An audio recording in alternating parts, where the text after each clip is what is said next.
Hello friend, आप सभी का स्वागत है आपके अपने यूट्यूब चैनल में। आज हम लोग डिस्कस करने जा रहे हैं एसएससी सीजीएल के 5 मार्च के क्वेश्चन के फर्स्ट शिफ्ट। तो चलिए देखते हैं फर्स्ट क्वेश्चन। फर्स्ट क्वेश्चन हमारा दिया हुआ है कि इक्वल चिन्ह के दोनों ओर दिए गए व्यंजनों का मान बराबर होगा। मतलब कह रहा है कि यहाँ पे आपको इक्वल चिन्ह दिया हुआ है, तो इस साइड एक इक्वेशन दिया हुआ है और एक इस साइड, दोनों का वैल्यू इक्वल होगा जब उनमें किसी एक और या दोनों और की दो संख्या को आपस में बदला जाए। मतलब कहना चाह रहा है कि इस साइड का एक और इस साइड का एक संख्या ये इधर आ जाएगी और एक संख्या ये इस तरह आ जाएगी। मतलब इस साइड की संख्या इधर और इस साइड की संख्या इधर। तब कह रहा है कि दोनों की संख्या बराबर हो जाएगी, मतलब दोनों की वैल्यू इक्वल हो जाएगी। तो देखो बच्चे, ऐसे क्वेश्चन जो होते हैं आपको यहाँ पे ऑप्शन चेक करना पड़ेगा, मगर यहाँ पे आपको कैलकुलेशन थोड़ा फास्ट करना पड़ेगा क्योंकि यहाँ पे हमें कोई ट्रिक नहीं है। तो यहाँ पे आपको सिर्फ और सिर्फ थोड़ा सा ध्यान देना पड़ेगा। तो पहला ऑप्शन क्या है? ऑप्शन 24 और 36। 24 कहाँ पे है? यहाँ। 36 कहाँ पे है? यहाँ पे। दैट मीन्स 24 के जगह पे कौन आ जाएगा? 36, और 36 की जगह पे कौन चला जाएगा? 24। मतलब वो जगह अपना बदल लिया। बस इस क्वेश्चन सही है। तो चलिए देखते हैं। 3 + 5 × 4 माइनस लिखा हुआ है 24 डिवाइड 3 इक्वल 7 × 4 माइनस 3 + 36 डिवाइड 6। अब क्या करना है आपको कि ये चेंज करना है। तो आप इसको तुरंत चेंज करने के दौरान ही आप इसके छोटे मोटे जो भी कैलकुलेशन है उसे कर लो। तो 20 माइनस यहाँ पे आ जाएगा 36 divide 3 equal 28 minus 3 + 24 divide 6। Clear है? अब हम क्या करेंगे कि यहाँ पे 3 + 20 और यहाँ पे क्या आ जाएगा 1 2 12। अब यहाँ पे आपका 28 माइनस 3 + यहाँ पे क्या आ जाएगा 4। अब आप इसके कैलकुलेशन को तेजी से निकाल लो। यहाँ हो जाएगा 23 में 12 गया, दैट मीन्स 11। और यहाँ पे क्या आ जाएगा 28 में प्लस माइनस 3 + 4। तो आपको पता है वैल्यू किसकी ज़्यादा है? इसकी। तो क्या होगा? ये माइनस होने पर +1। तो आप बोलोगे 29। क्या ये इक्वल हुआ? तो आप बोलोगे ये इक्वल नहीं है। क्लियर है बात है? अब आपको यहाँ पे क्या करना है, ये ऑप्शन तो गलत हो गया। अब आप ऑप्शन बी को पिक करो। जैसे आप बी में, तो इस बार 5 और 7 को चेंज करना है। तो 5 कहाँ पे है? यहाँ। और 7 कहाँ पे है? यहाँ पे। तो आप उसके वैल्यू को 3 + 5 × 4 माइनस, एक बार मैं स्क्रीन को साफ कर दे रहा हूँ फिर मैं इसको करता हूँ। 3 + 5 × 4 minus 24 divide 3 equal 7 × 4 minus 3 + 36 divide 6। ठीक है? हमें चेंज क्या करना है? 5 और 7 को सर। तो बस कुछ नहीं करना है बच्चे, आप उसके प्लेस को चेंज कर दो। 3 + 7 × 4 माइनस 24 डिवाइड 3। फिर यहाँ पे क्या आ जाएगा 5 × 4 माइनस 3 + 36 डिवाइड 6। अब यहाँ पे करना है 3 + 28 माइनस यहाँ पे क्या आ जाएगा 8 इक्वल ये 20 इन दोनों का, फिर माइनस 3 + 6 ये आ गया। अब यहाँ पे इनको करोगे तो 3 + 20 इक्वल 20 + 3, क्योंकि इनका कैलकुलेशन। तो 23 इक्वल 23, ये आपका क्या आ गया? Equal value. जब मेरा ऑप्शन 20 से सही आंसर आ गया तो क्या अब आगे के ऑप्शन हम लोग चेक करेंगे? नहीं करेंगे। बात समझ में आया? चलिए नेक्स्ट क्वेश्चन देखते हैं। सेकंड क्वेश्चन दिया हुआ है यहाँ पे कि फेफड़े और घ्राण तंत्र मतलब ब्लंडर और ईरर, मतलब फेफड़े में ईरर मतलब निगेटिव उसके। तो यहाँ पे उसके ठीक अपोजिट आ रहा है कि अगर वो फेफड़ा चल रहा है, ब्लेंड हो रहा है, तो उसके अपोजिट। तो यहाँ पे कुछ नहीं करना है, ऑप्शन देखो। ऐसे क्वेश्चन आप ऑप्शन से ही बना सकते हो क्योंकि यहाँ पे ऑड वन आउट आता है। इसे हम लोग कहते हैं क्लासिफिकेशन। देखो यहाँ पे वार और पीस, तो युद्ध अगर हुआ तो शांति, उसके ठीक विपरीत हुआ। बोलना का सुनना, ठीक अपोजिट कर गया। गुस्सा में का दहाड़ना, ये भी उसके अपोजिट गया। बट देखो इन दोनों का मीनिंग सेम आ रहा है, इन दोनों का मीनिंग सेम आ रहा है। खुशी आनंद, खुशी आनंद, दोनों क्या है, एक जॉय के बारे में बोला जा रहा है, तो आप बोलोगे ऑप्शन डी। तो राइट आंसर इसका बना ऑप्शन डी। थर्ड क्वेश्चन देखो, थर्ड क्वेश्चन क्या दिया हुआ है, ये भी ऑड वन आउट का है। यहाँ पे दिया हुआ है लेटर का है, कौन सा लेटर, ऑप्शन गलत होगा। तो कुछ नहीं करना है, आप सभी लेटर के प्लेस वैल्यू को चेक कर लो। ये 4, ये 6, ये 8, सबका गैप क्या है, 2 का गैप, और यहाँ भी 2 का गैप। ये आपका ऑप्शन ए में। आप ऑप्शन बी को चेक करो, एल एन पी, तो ये आप मुकस्ती कर सकते हो, मगर वैसे आपके लेटर के पोजीशन याद होने चाहिए। 12, 14 और 16, तो यहाँ भी 2 का गैप और यहाँ भी 2 का गैप। फिर क्या है, एफ एच जे, 6, 8, 10, तो यहाँ भी 2 का गैप और यहाँ भी 2 का गैप। नेक्स्ट देखते हैं, टी वी डब्ल्यू, 20, 22 एंड 23। देखो बच्चे यहाँ पे 2 का गैप और यहाँ पे 1 का gap, that means right answer D. Next question देखते हैं। नेक्स्ट क्वेश्चन दिया हुआ है साइलोलिज्म का। ये काफ़ी अच्छे चैप्टर भी होते हैं, और मैंने जब बताया था आपको कि साइलोलिज्म दोनों तरीके से बनते हैं, एक 150 रूल से और एक वेन डायग्राम थ्योरी से। बैंकिंग के स्टूडेंट को वेन डायग्राम थ्योरी जरूरी है, मगर एसएससी के लिए 150 से काम बन जाता है। पर आज की डेट पे जैसे जैसे लेवल बढ़ रही है, तो आपको वेन डायग्राम का एसएससी वाले को भी ज़रूरत पड़ता है, क्योंकि क्वेश्चन की लैंग्वेज अलग कर देती है, तो आप वहाँ पे वो चीज़ को रियलाइज करोगे। तो पहले मैं वेन डायग्राम से बताता हूँ। यहाँ पे क्या है, पूरा चीज़ को नहीं पढ़ना है, यहाँ पी और सी सीधा तोते और कोयले, तो आप सिर्फ अल्फ़ाबेट को लिखो, ऑल पी, सारा पी का सर्कल जो है, ये पी को सर्कल किस में है, सी में। फिर दिया हुआ ऑल सी आर रैबिट, एकदम जल्दी से जल्दी आपको इसको बनाना है, तो आप पूरे वर्ड को अगर लिखोगे तो टाइम वेस्ट करोगे। फिर दिया हुआ ऑल आर आर स्नैक, सारे आर, बस ये हमारा डायग्राम बन गया। आपको डायग्राम नहीं दिया, पहला स्टेटमेंट दिया ऑल पी आर स्नैक, बोला सारा पी जो है किस में है, स्नैक में। तो देखो बच्चे, पूरा स्नैक का सर्कल कौन सा है, आप बोलोगे सर ये वाला सर्कल है, और पी का क्या है ये, तो बताओ मुझे क्या है, सारा पी किसके अंदर नहीं दिख रहा है, स्नैक में, तो आप बोलोगे सर ये कंक्लूजन ट्रू है। फिर बोल रहे ऑल एस आर सी, बोला सारा एस, एस कौन सा है, ये सारा एस किसके अंदर दिख बता रहा है, सी के अंदर। क्या ये फिगर सही बता रहा है, एस यहाँ पे है और सी यहाँ पे है, क्या ये पूरा का पूरा एस उठ के इसके अंदर दिख रहा है, नहीं, तो आप बोलोगे सर ये कंक्लूजन गलत है। फिर ऑल रैबिट आर पी, मतलब सारा आर पी के अंदर है। देखो यहाँ पे ये आर का है, ये पूरा का पूरा सर्कल क्या इसके अंदर दिख रहा है क्या, नहीं ना, तो आप बोलोगे ये भी कंक्लूजन गलत है। फिर देखो ऑल सी आर एस, देखो ये सी का है और ये एस का है, तो सारा सी किसके अंदर दिख रहा है, एस के अंदर दिख रहा है, तो आप बोलोगे ये कंक्लूजन ट्रू है। मतलब जो फिगर में दिखे वो सही, जो ना दिखे गलत। खत्म बात। अब आता है 150 से। आपको पता है ऑल का वैल्यू क्या होता है, 150, ऑल का वैल्यू 150, ये क्लियर हो गया।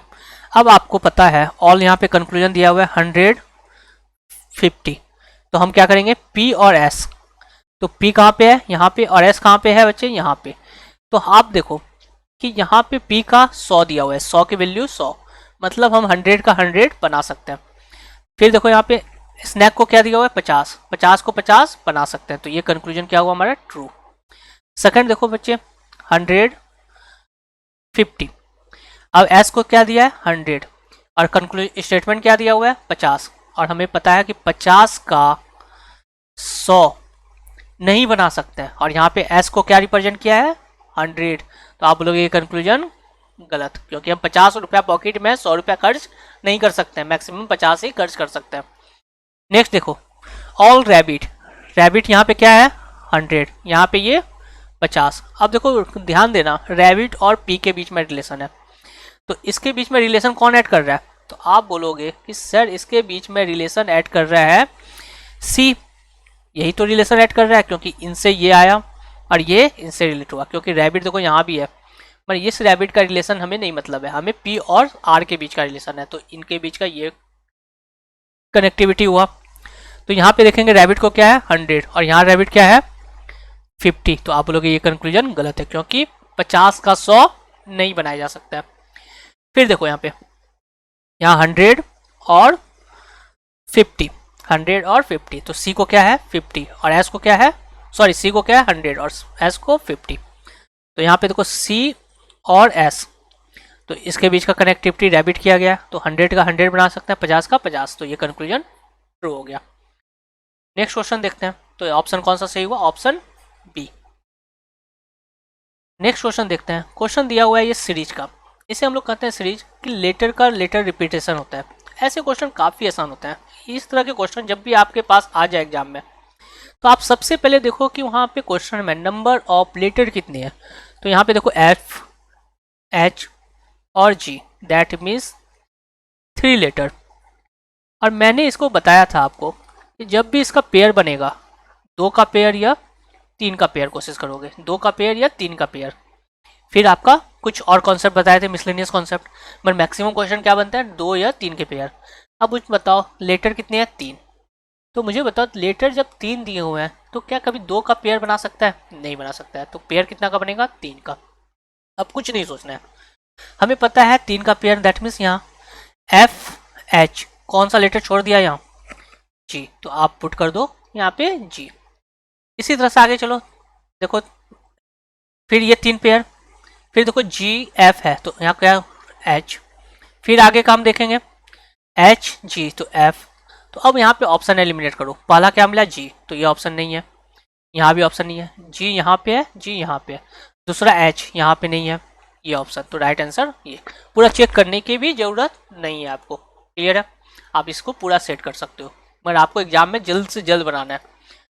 अब आता है क्वेश्चन दिया हुआ एम्बेडेड का क्वेश्चन, ये काफ़ी इजी चैप्टर है। क्वेश्चन दिया हुआ है कि इस फिगर को आपको उठा के यहाँ पे किसी एक फिगर में पुट कर देना है और वो एडजस्टिज वहाँ पे सेट हो जाए। तो आपको कुछ नहीं करना है, इस फिगर को पिक करना है और फिगर में बैठाने की कोशिश करना है। देखो पहला ये लाइन है, तो मैं सोचूँ कोई मान लो ये लाइन होगा, फिर देखो इसी लाइन से नीचे की ओर गया हुआ है, मगर यहाँ पे ऐसा कोई लाइन नहीं है, ठीक है।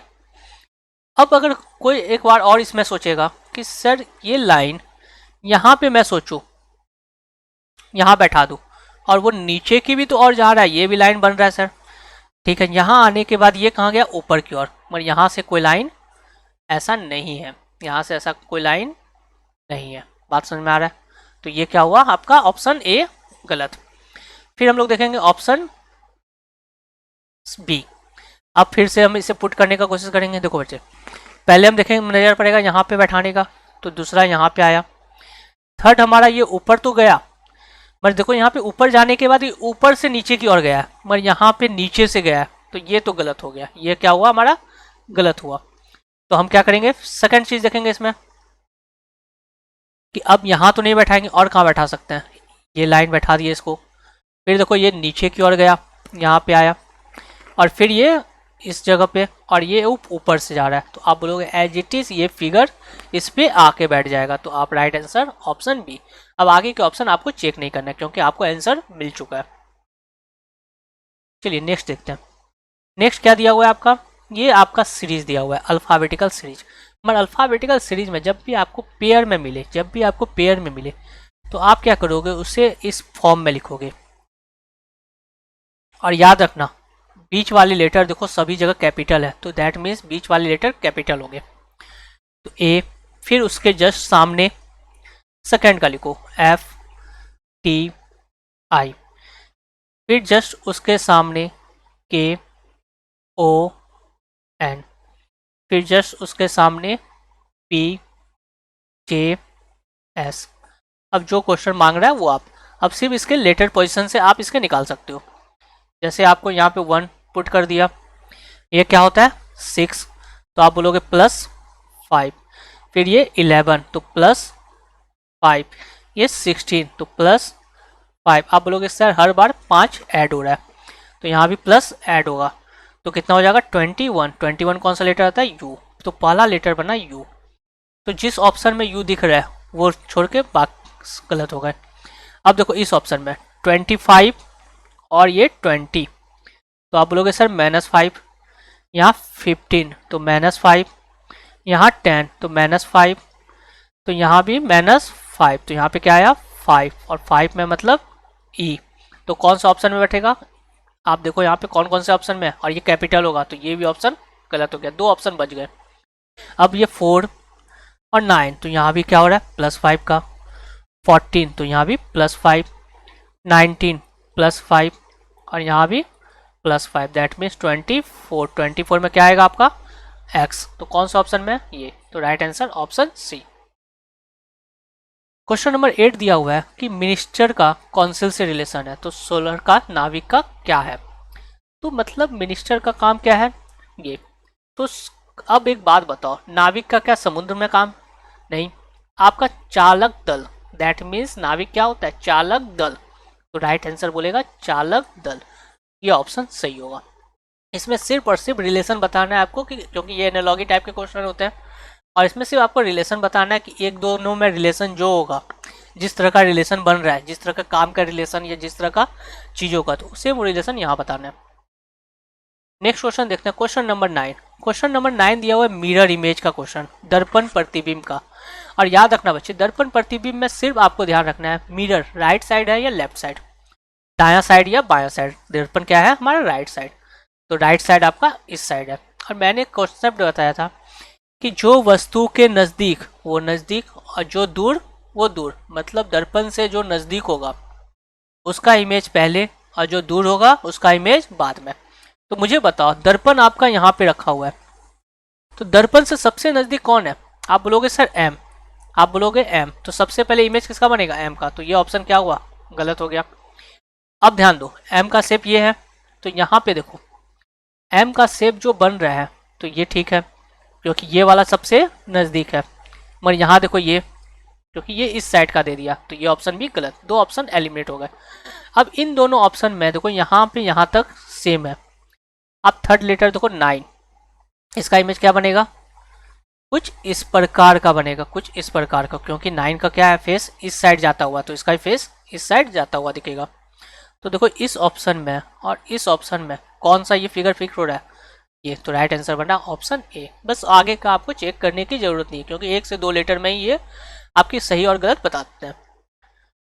नेक्स्ट क्वेश्चन देखते हैं, क्वेश्चन नंबर 10। क्वेश्चन नंबर 10 दिया हुआ है आपका कोडिंग डिकोडिंग का, काफ़ी आसान होता है ये चैप्टर, क्योंकि यू का दिया हुआ है कोड सी, मतलब जब भी यू आपको बोला जाए तो आपको समझना है वो सी को रिप्रेजेंट कर रहा है, के बोला जाए तो एच, फिर बोला है एल को रिप्रेजेंट कर रहा है यू, फिर एन को रिप्रेजेंट कर रहा है ई, एस को रिप्रेजेंट कर रहा है एल, एंड ई को रिप्रेजेंट कर रहा है के, और सी को रिप्रेजेंट कर रहा है एन।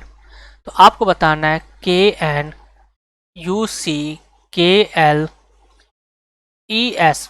देखो बच्चे अब थोड़ा ध्यान देना, ऐसे इजी वाले बच्चों वाला क्वेश्चन देख के आपको क्या लग रहा है कि आपके वो टैलेंट को चेक कर रहा है, नहीं, वो आपकी आईक्यू को चेक कर रहा है। जैसे देखो के का एच, अब मतलब हमें पता है कि पहला लेटर क्या होगा एच, तो दो ऑप्शन आपके यहीं पे एलिमिनेट हो गए। अब जो बच्चे जिसके समझ में नहीं होगी वो सभी लेटर का पुट करेगा, मगर अगर थोड़ा समझदार हो तो देखो यहाँ पे जितना लेटर सेम मिल रहा है, यहाँ तक यू तक सेम मिला, चेंज कहाँ पे मिला आपको यहाँ पे, चेंज कहाँ पे मिला यहाँ पे, तो बस आप लास्ट के सेकंड लास्ट पे आ जाओ, दैट मीन ई के बारे में क्या बोला, ई का रिलेशन के से है, तो बताओ इसमें के है यहाँ पे एल है, तो राइट आंसर ए। बस यही स्मार्ट तरीका है। अब बच्चे क्या करते हैं सबका लिखेंगे फिर अब मिलाएंगे, गए बच्चे तुम उस समय, ऐसे क्वेश्चन 10 सेकंड भी नहीं बनते हैं। क्लियर है, चलो नेक्स्ट देखते हैं। नेक्स्ट क्वेश्चन क्या दिया हुआ है, देखो यहाँ पे दिया हुआ है ए का वैल्यू 1, बी को इसने रिप्रेजेंट किया 3, और आपसे पूछ दिया कि हनी को हम क्या लिखेंगे, हनी को क्या लिखेंगे, यहाँ नंबर पे दिया हुआ है। अब बात आती है कि ए का प्लेस वैल्यू क्या होता है, हम लोग सभी को पता है 1, और 1 को इसने यहाँ 1 लिख दिया। बी का क्या होता है 2, बट 2 को इसने क्या लिखा 3। अब बात आती है कि 2 को इसने 3 क्यों लिखा, अगर चेंजिंग हुआ होगा तो ए में भी चेंज हुआ होगा और बी में भी, पर इसने बी में ही क्यों चेंज किया, बात आती है। तो हम सोचेंगे कि 20 में 2 से 3 बनाने का लॉजिक क्या हो सकता है, तो एक माइंड में क्या आ सकता है कि 2 को से 2 से मल्टीपल करो और -1 कर दो, तो ये 3 बन जाएगा।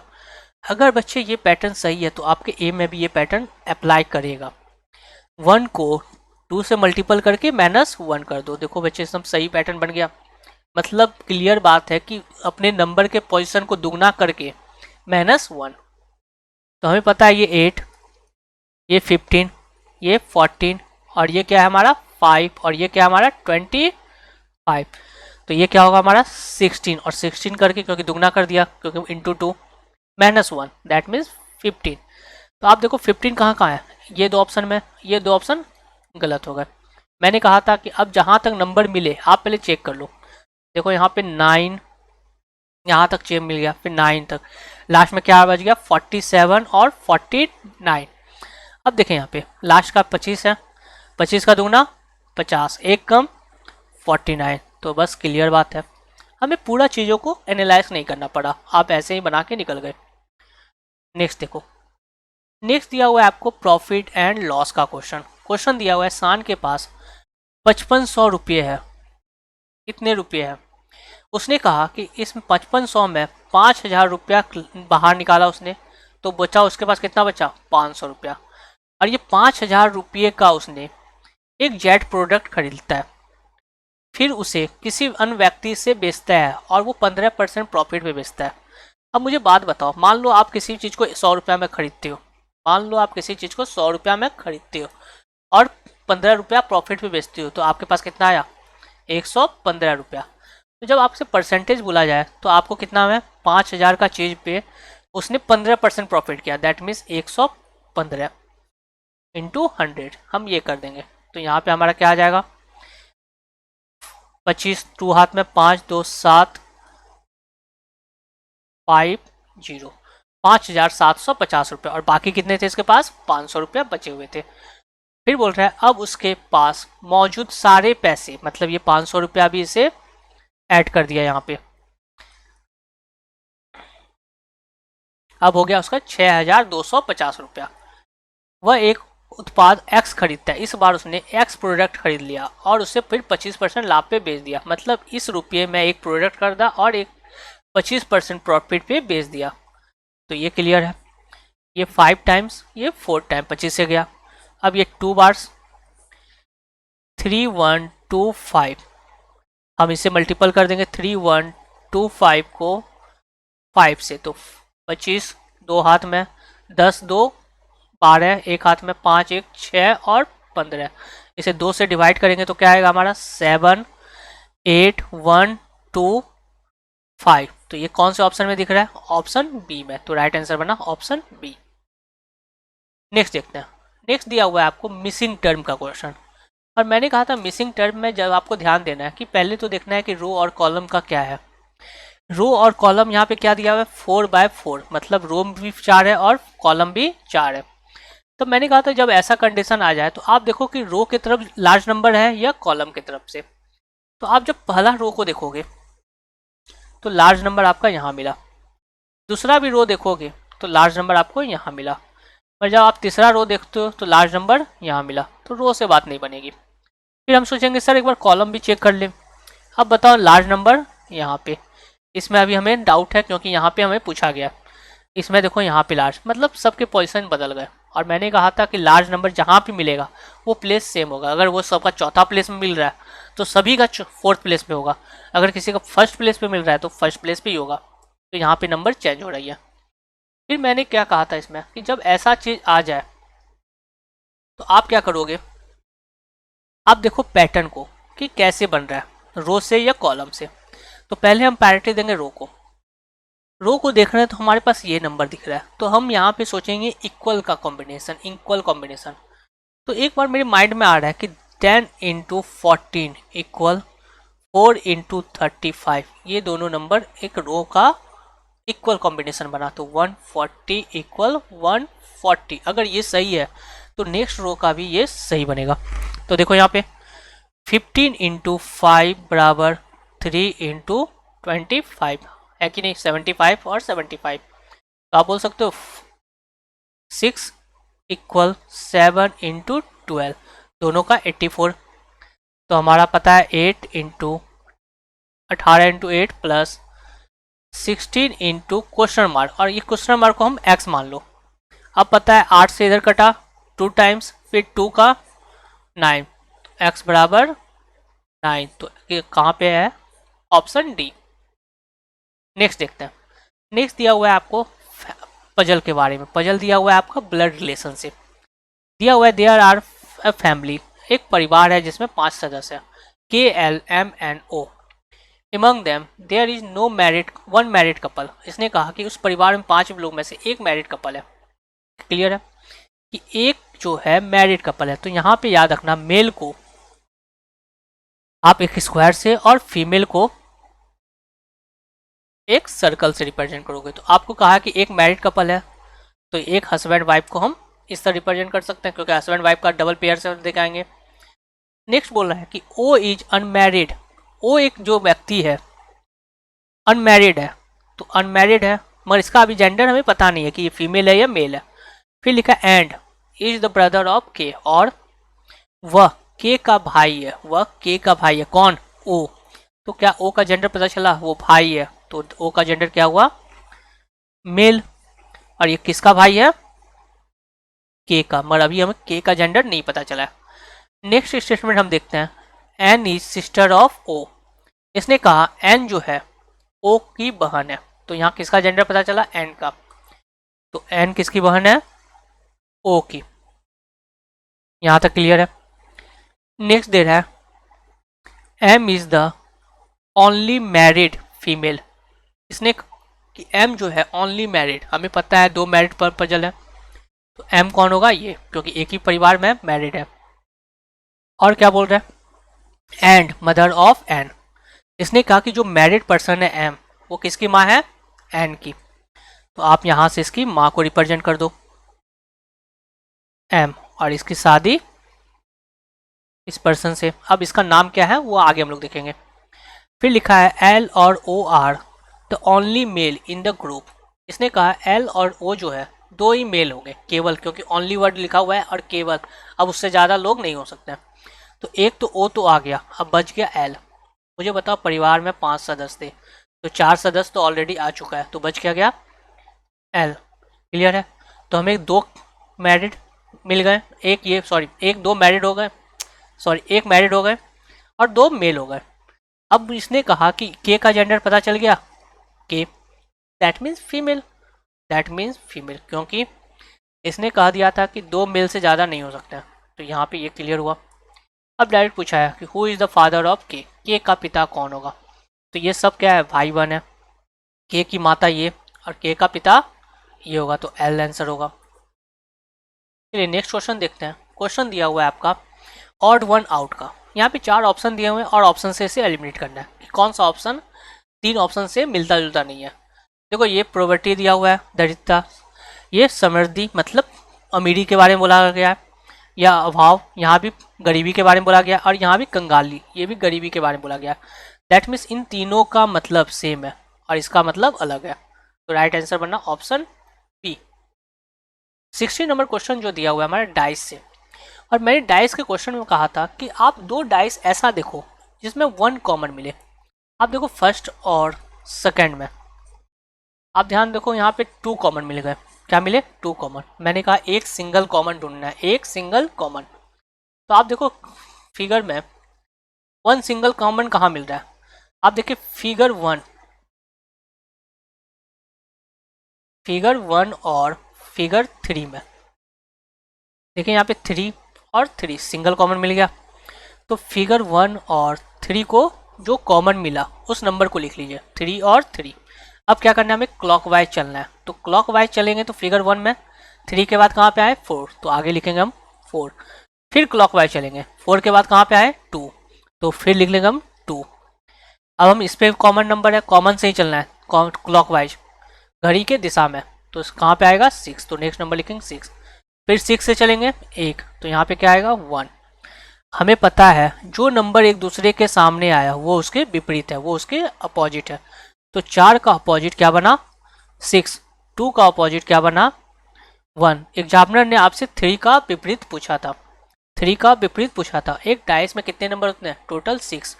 1 2 3 4 5 एंड 6। अब मुझे बताओ बच्चे, आपने 4 और 6 यूज किया, 2 और 1 यूज हो चुका है, 3 का अपोजिट क्या होगा? अब जो बच गया, जो रिमेनिंग बचा हुआ है, तो क्या होगा? वो 5। तो राइट आंसर बना हमारा 5। कौन से ऑप्शन में? Option D. चलो नेक्स्ट देखते हैं। नेक्स्ट दिया हुआ है एनालॉगी का क्वेश्चन। इसने कहा है कि दूसरी संख्या का पहली संख्या से रिलेशन है, ये दोनों का रिलेशन, तो इन दोनों का रिलेशन बताना है और इन दोनों का रिलेशन दिया हुआ है, हमें ये क्वेश्चन मार्क बताना है। तो करना क्या है, 72 और 108, ठीक है। तो यहाँ पे ध्यान दो, इन दोनों के बीच का आप डिफरेंस पहले देख लो, क्योंकि मैं अगर मल्टीपल देखूँ तो 72 का अगर 2 से मल्टीपल करूँगा तो उस नंबर से हम काफ़ी आगे चले जा रहे हैं। तो आप जब ऐसा हो जाए तो आप सिर्फ डिफरेंस देखिए, यहाँ डिफरेंस क्या आ रहा है हमारा 36। थोड़ा सा ध्यान से देना, ये 36 आने के पीछे क्या कोई पैटर्न होगा या कोई लॉजिक, या अपने मन से वो 36 कर दिया। अगर वो डिफरेंस ही सबका दे रहा होगा 36, तो क्या ऐसा हो सकता है, क्योंकि यहाँ पे आप देखो बच्चे, इन दोनों का डिफरेंस क्या बन रहा है 15, तो डिफरेंस क्या हुआ, दोनों का अलग हो गया। और ऐसा तो हो नहीं सकता है कि इसका डिफरेंस अलग तो इसका डिफरेंस अलग। अब सोचो यहाँ पे 36 कहाँ से आया होगा, 36 आने के पीछे लॉजिक क्या आया होगा। तो आप ध्यान देखो कि ये 36 जो है इस नंबर का हाफ है, दैट मीन्स हम बोल सकते हैं 72 का हाफ 36। अगर आपको डाउट हुआ तो इस नंबर पे देख लो, 102 का हाफ 51, लॉजिक क्लियर हो गया। तो हमें पता है 84 का हाफ कितना होगा 42, और यही नंबर हम इस पे ऐड करके आगे लिख देंगे। तो 84 में हमारा ऐड होगा 42, तो यहाँ पे 6 और 12, तो हमारा क्या बना 126। तो राइट आंसर बना ऑप्शन ए। नेक्स्ट देखते हैं। नेक्स्ट दिया हुआ है आपका क्वेश्चन में, ये दिया हुआ है आपको सीरीज का क्वेश्चन, दैट मीन्स आप बोल सकते हो ऑड वन आउट भी बोल सकते हो, क्लासिफिकेशन भी बोल सकते हो, क्योंकि ये सेक्शन में आपको चारों ऑप्शन में 3 ऑप्शन एक समान होंगे और एक ऑप्शन जो का अलग होगा। मतलब आप थोड़ा सा ध्यान दो ऑप्शन पे। आप जब फर्स्ट टाइम जब इस क्वेश्चन को देखोगे तो थोड़ा सा क्या दिखा, आप देखो कि जितने भी ऑप्शन दिए हुए हैं सभी के फर्स्ट नंबर जो है, मतलब फर्स्ट नंबर, वो सभी न सभी एक स्क्वायर नंबर है। जैसे देखिए यहाँ पे 121 11 का स्क्वायर, ये क्या है 17 का स्क्वायर, ये 15 का और 13 का। और मैंने कहा था कि बच्चे जब भी आपको कोई नंबर स्क्वायर या क्यूब दिखे तो याद रखना वो स्क्वायर या क्यूब के पैटर्न से ही आगे का पैटर्न बना होगा। तो हम ये देखते हैं कि ये क्या है हमारा 11 का स्क्वायर 121 से 145। अब हम सोचना है कि 121 से कितना ऐड करें जो कि 145 आ जाए। तो आप बोल सकते हो कि सर 4 और 3 ऐड कर दो, मतलब हमें कितना लाना है बच्चे, सॉरी 2 ऐड कर दो, 24 लाना है। अब 24 लाना है किसका, 11 के रास्ते से, क्योंकि वो उसने स्क्वायर का पैटर्न यूज किया है। तो हम बोलेंगे 11 का square plus 11 into 2 plus 1, sorry 2 बन गया। ये क्या हमारा 24 ये नहीं बन रहा है, हाँ है ना। तो आप बोल सकते हो 121 और 24 ये बन गया। तो नेक्स्ट हम लोग देखते हैं 2 8 9 3 2 5, तो ये क्या हमारा 17 का स्क्वायर प्लस 17 इंटू 2 प्लस 2, तो ये 34 प्लस 2 कितना हो जाएगा हमारे पास 36, और 36 ऐड हो जाएगा 2 8 9 पे, तो 5 12 3 ये भी बन रहा है सही। नेक्स्ट ऑप्शन चेक करेंगे ऑप्शन सी, तो ये क्या है हमारा 15 का स्क्वायर प्लस 15 इंटू 2 प्लस 2, तो ये क्या हो जाएगा हमारा 32, और 32 आ जाएगा 2 2 5, तो 752, और रियल में यहाँ क्या दिया हुआ है 241। तो रॉन्ग आंसर ये हुआ, राइट मतलब ऑप्शन ये हुआ, ये तीनों ऑप्शन सही होंगे। नेक्स्ट देखिए, नेक्स्ट दिया हुआ है आपको ये सीरीज का question, that means analogy series का। यहाँ पे ये जो पैटर्न बनाया है इसी पैटर्न को आपको समझना है, 13 65 और 117। तो यहाँ पे देखो इस पैटर्न यहाँ पे आए तो इंटू 5, फिर यहाँ से देखो इस जगह पे तो इंटू 9, यही पैटर्न आपको देखना है सभी ऑप्शन में कि ये पैटर्न किसी ऑप्शन में फॉलो कर रहा है कि नहीं। तो आप देखो यहाँ पे, यहाँ काफ़ी आसानी से इंटू 5 पता चल गया, यहाँ इंटू 5 नहीं है तो ये ऑप्शन गलत हो गया, ये इंटू 5 सही पर जा रहा है, और यहाँ भी इंटू 5। अब हम देखना है इससे 9, तो देखो यहाँ से 9 का, तो आप बोलोगे सर 17 इंटू 9 कितना हो जाएगा आपका 653, मगर यहाँ पे क्या है तो ये ऑप्शन गलत। फिर आप बोलोगे 14 इंटू 9 3 12 126, तो ये ऑप्शन भी गलत। लास्ट ऑप्शन जो बच गया उसे टिक कर देंगे। और हमें पता है 15 इंटू 9 135। तो जो ध्यान से अगर होगा तो वो डायरेक्ट इसी को कर लेगा, क्योंकि उसे पता चल गया कि 15 इंटू 9, इसलिए इसमें टेबल याद आपको रखना पड़ेगा। Next question 20। क्वेश्चन 20 भी दिया हुआ है आपको सीरीज का क्वेश्चन, जैसे 20, 37 लिखा हुआ है, 43, 34 और 46 और क्वेश्चन मार्क। देखो मैंने कहा था कि जब भी आप सीरीज को देखते हो और सीरीज में नंबर उतार चढ़ाव हो, मतलब घटते और बढ़ते क्रम में, तो याद रखना वो सीरीज में भी डबल या ट्रिपल सीरीज का कॉन्सेप्ट फॉलो कर रहा हो। तो पहले चेक करेंगे डबल सीरीज, तो इनका रिलेशन ये तो +3 और +3, यहाँ से देखते हैं तो -3, तो आगे भी क्या होगा -3, तो यहाँ पे हमारा क्या आ जाएगा 34 में 1 31, तो राइट आंसर बना ऑप्शन सी। नेक्स्ट क्वेश्चन दिया हुआ है आपको ट्रायंगल काउंट करने, और ट्रायंगल काउंट करने में मैंने कहा था सबसे पहले तो आप ध्यान दोगे ट्रायंगल में कितने बेसिक फिगर बन रहे हैं, कितने बेसिक फिगर, और मैंने समझाया था कि बेसिक फिगर 3 ही होते हैं। तो देखो बेसिक फिगर 1 का ये क्वेश्चन दिया हुआ है और ये बेसिक फिगर 1 है, तो यहाँ पे 1 और 2, तो हम काउंट करेंगे इसे 3, क्योंकि वो नंबरिंग करने के बाद दोनों नंबर को जोड़ देंगे 1 + 2 3, और जो टोटल आएगा उतना ही ट्रायंगल इस फिगर में है। जैसे 1 2 और एक लार्ज वाला, तो बस यहाँ पे देखो कि कितना बन पा रहा है। देखो यहाँ पे 1 2 एक बना, 2 एक पेयर, 2 3 और क्या बन पा रहा है सर, ये भी बन रहा है 4, क्योंकि नीचे से, और कहाँ बन रहा है बच्चे सर, ये भी तो ट्रायंगल बन रहा है क्योंकि ये भी ट्रायंगल है, 1 2 और 1 2, क्लियर है। तो 3, यहाँ से भी 3, यहाँ से भी 3, यहाँ से भी 3, यहाँ से भी 3, इससे भी 3 और इससे भी 3, टोटल कितना होगा 3 + 3 6 9, और इधर से 9, तो आप बोलोगे 18। अब सबको इंडिविजुअल काउंट करो, 1 2 3 4 5 6, तो यहाँ पे ऐड हो गया हमारा 6, तो ये कितना हो गया हमारा 24, कितना हुआ 24। अब देखो यहाँ पे एक ये भी है +1 25, पर एग्जामिनर ने यहाँ पे ऑप्शन तो 25 दिया ही नहीं है, ऑप्शन एग्जामिनर ने 25 नहीं दिया। अब 25 से नीचे वाला नंबर देखेंगे तो क्या है यहाँ पे 23। अगर बाय द वे अगर किसी स्टूडेंट ने इसके क्वेश्चन गलत भी लिखे होंगे तो वो क्लेम कर सकता है गलत का आंसर का, तो वहाँ पे उसके मार्क्स मिल जाएंगे, क्योंकि यहाँ पे टोटल हमारा फिगर बन रहा है 25, और जब 25 बन रहा है तो यहाँ पे आप इस क्वेश्चन के ऑप्शन पे क्लेम कर सकते हो। चलिए नेक्स्ट देखते हैं। क्वेश्चन दिया हुआ है अनफोल्ड करना, मतलब पेपर को फोल्ड करना। तो पहला दिया हुआ पेपर ये, इसको फोल्ड किया गया इस पोजीशन से, और फोल्ड करने के बाद हमारा ये पेपर बच गया। फिर उसके बाद यहाँ से उसके फोल्ड किया तो बच क्या गया हमारा ये वाला, क्लियर है। मैंने कहा था इसको भी आप मिरर इमेज के कॉन्सेप्ट से बनाना है, तो हम मिरर किसे मानेंगे इसे। अब मिरर इमेज का कॉन्सेप्ट था जो दर्पण से दूर वो दूर और जो नज़दीक वो नज़दीक। ये कट लगा हुआ है तो इस कट का इमेज कहाँ बनेगा यहाँ पे, थोड़ा ध्यान देना। ये कट तो लगाया, इसने कट तो लगाया है, मगर इसका सर्कल कहाँ है, सर्कल कहाँ पे है पेपर के अंदर की ओर, पेपर के सेंटर में अंदर की ओर, तो इसमें भी अंदर की ओर आएगा। तो देखो यहाँ पे ये है ही नहीं, यहाँ पे ये वाला सेगमेंट आया ही नहीं है, दो ऑप्शन तो ऐसे ही गलत हो गए। अब देखो यहाँ पे ठीक है, ये भी ठीक है, यहाँ भी ये, इन दोनों का पोजीशन सही है।